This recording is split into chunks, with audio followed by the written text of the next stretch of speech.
She is an incredible leader, full of knowledge. She's been an inspiration that has reached and achieved such high academic standing in this country. She was early in the first generation of Indigenous health leadership, and she made huge efforts to mentor and support those that are the second and third and fourth generations, which we're now at, and has really had a huge role in creating Indigenous health leaders. She's always made room and space for shared leadership, and room at the table, room in the classroom, room in the boardroom. She had an open door policy and wanted to learn just as much from you as you learned from her. Hi, I'm Cliff King. I'm chair of the Winnipeg Regional Real Estate Board's Citizens Hall of Fame, and I'm here at the site today. This concept was an initiative of the Winnipeg Regional Real Estate Board in the mid-1980s to honor Winnipeg citizens who have added to the city of Winnipeg through volunteerism, leadership, professionalism, and any other factors that would, say, contribute to Winnipeg as a city, both on a national and international scale. We are here in our 51st year with our initial inductee, Stephen Juba. Stephen was an MLA in the province of Manitoba in the early 50s, and of course, he was our mayor of Winnipeg for 20 years. And today, I'm honored to announce that we have our 51st inductee, Dr. Catherine Cook.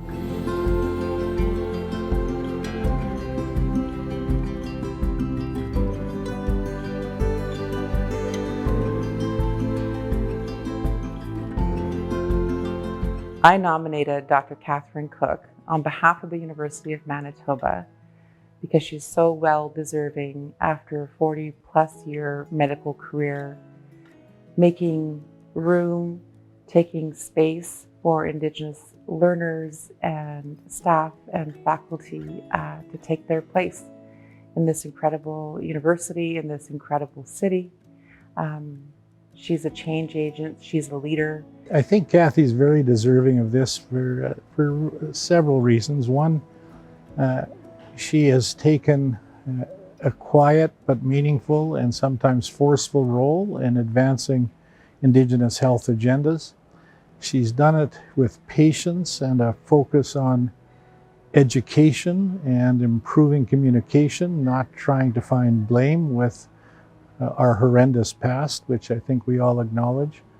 And in many ways, she was doing reconciliation before it became part of our vocabulary.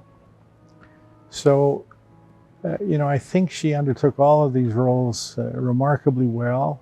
Dr. Cook has been the inaugural first in almost every position that she's held within this province.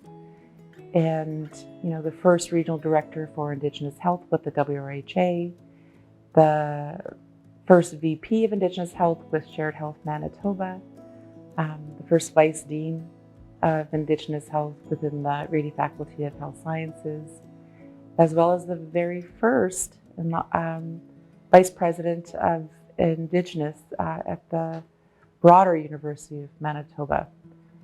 To have someone in your life that is the first in everything that they do, and they carry themselves with such incredible grace and hold your hand and bring you along, speaks to her goals, her desires, her intent to do this work, this generational work, with her colleagues, with her mentees, with her students. I met Kathy Cook in 1980. We had both applied to the pre-med, pre-dental program at the University of Manitoba. And first time I met her, and we were instant friends. And we did the interviews, and when we were accepted, the first question I asked was, did Kathy get accepted? And that she asked if I was accepted. And then we were both students. I was at the dental faculty, she was in the medical faculty. So I would see her, we'd keep in touch. And then we went to work together When I finished dentistry, I went to Churchill, and at that point, she was working with the Northern Medical Unit in admin.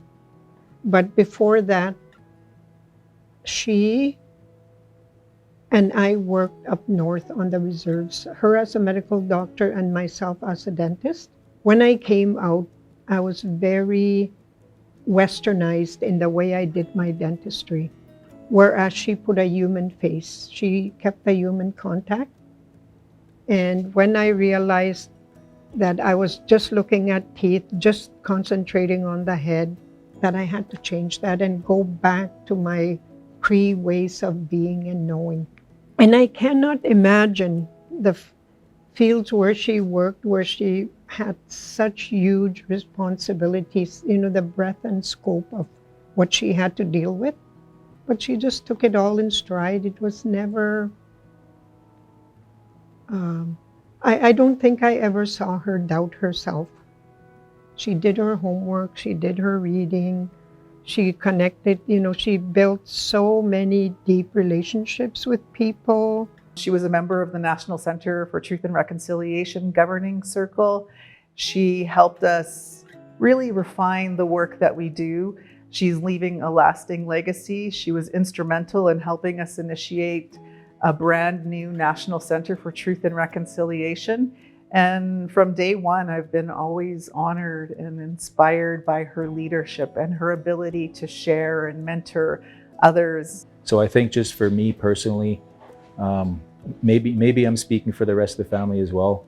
Just knowing the things that she did for those places close to home was really meaningful for us.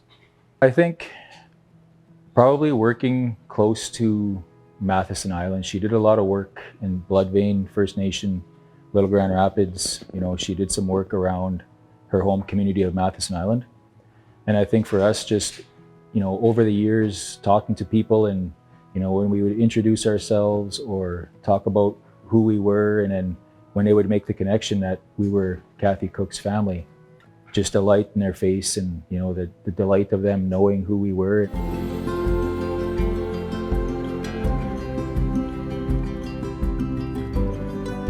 Kathy provided us so many teachings as our mentor. She mentored many of us health leaders, system leaders, clinicians, certainly within this province, but across the country. We may have different experience with her in that mentor-menteeship relationship, but there are some common threads that she shares with us all. She also was a very, very incredible mentor to me, gave me opportunities where others might think that there was not an area for development, but really took me under her wing, provided guidance. If I had challenges, I could go to her with any kind of challenge, and she would ask me, well, what are you going to do about it? How are you going to work through that? And so the more that I engaged with her and communicated with her, I really learned to understand that we often have solutions internally, and all she did was draw that out. So she has been an incredible guide for me here at the NCTR, and I really value her relationship. I was at the dental faculty, she was in the medical faculty. So I would see her, we'd keep in touch. And it was important to me because I'm older than her, but she seemed so much wiser and older, almost like a big sister. So she was my sounding board. She became someone I would call if I needed to speak about things. She would be the one I would call to celebrate. When I got into Senate, my daughter said, Mom, you should call a close person, and it was Kathy. And when she's given a hard time, she just carries through with such grace and diplomacy. And that was another thing that I didn't have. That one of the elders said to me, you need to learn grace and patience. And she had that. And I could see how well they worked for her.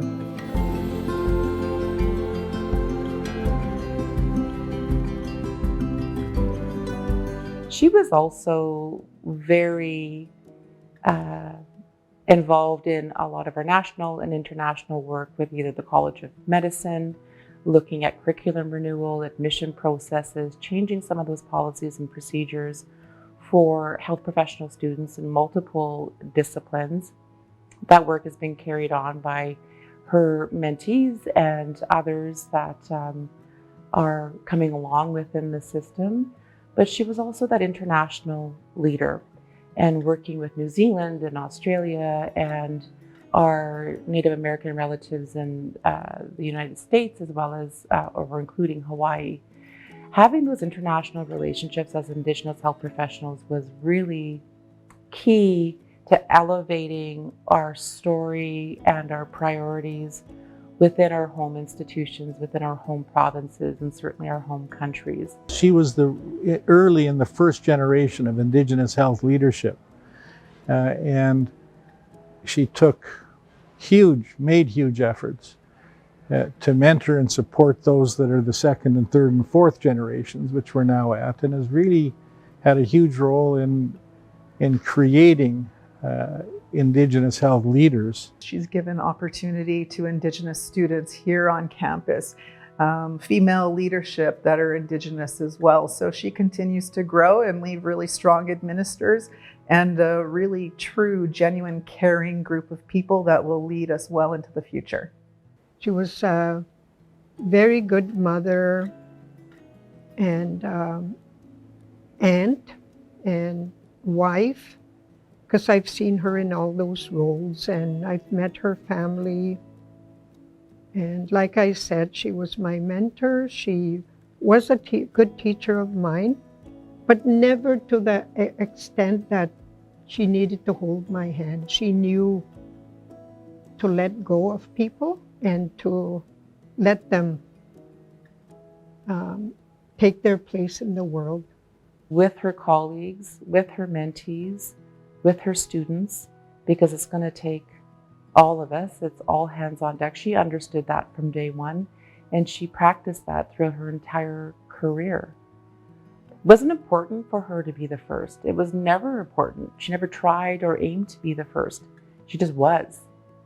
And in opening those doors, she helped create that space for the rest of us to take our place, so that we can also continue her legacy work of making space for those yet to come.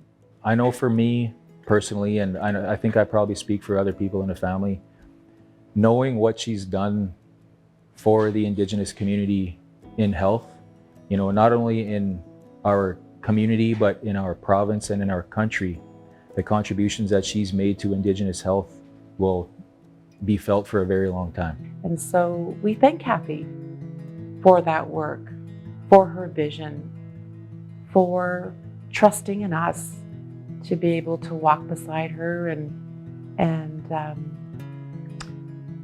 talk with her as we share our stories of success and challenges, but also solutions that we have to offer this province, this country, and certainly this great big world.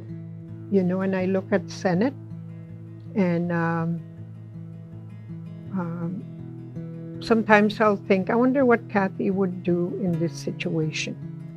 I cannot think of anyone that is more deserving than such an honor than Dr. Catherine Cook.